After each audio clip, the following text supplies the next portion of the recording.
Sandali. Sandali, paano nangyari ito? Paano ka nakaligtas? Sa tulong ng anak mo, Melania. Tali, inahas mo ko? Ginawa lang ni Tali ang tama laban sa kasamaan ninyo. Nay, sising-sisi po talaga ako sa lahat ng mga kasalanan na nagawa ko sa inyo. Kung sana lang nakinig ako kay Tatay Darius nung nabubuhay pa siya, na kayo yung ituring kong pamilya, hindi sana nandito pa rin siya ngayon. Huwag mo nang sisihin ang sarili mo. Wala rin namang mangyayari.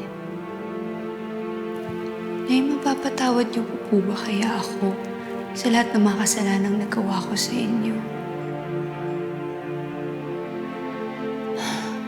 Madaling ibigay ang pagpapatawad.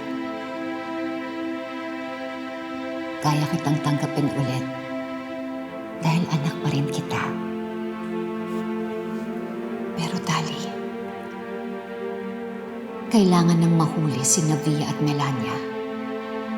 Sobra-sobra na ang ginagawa nilang kasamaan.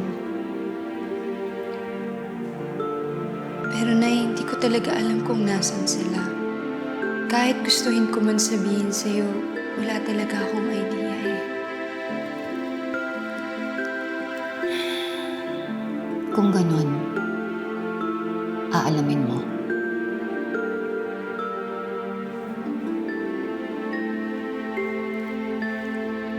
Tatawagan mo si Melania.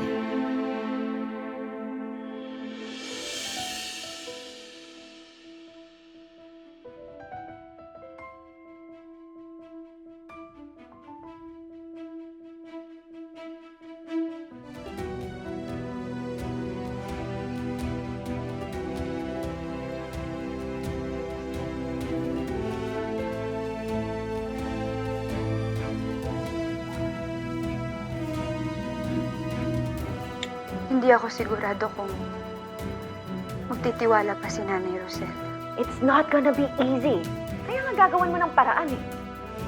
Kapag naisuko mo na sa amin si Rosel, only then we'll believe you. Susubukan ko. Huwag mong subukan, Tali. Gawin mo lahat ng kaya mo. Tali, may tiwala ako sa'yo na kayang-kaya mong gawin yan. Yan po yung ipag-usapan namin, Nay. Mga halang talaga ang mga bituka nila. Nay, ano yung gagawin natin? Kailangan mapaniwala natin sila na ang loyalty mo sa kanila. Pero paano yun, Nay? Hindi ba delikado kasi meron silang pinaplano na trap. Akong bahala. Please, enough with the drama. It's time to move. Bukas na ang flower parade. Perfect timing. Gawin nating mas engrande ang selebrasyon. Ang huling araw ni Rosel. Basta Tali, siguraduhin mo na dadating kayo ni Rosel doon. Okay? Oo, darating kami.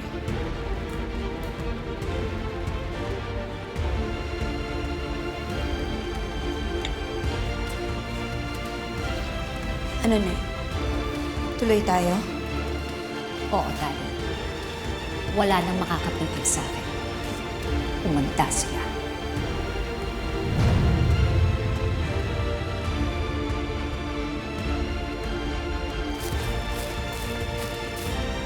Sino yan? Tali?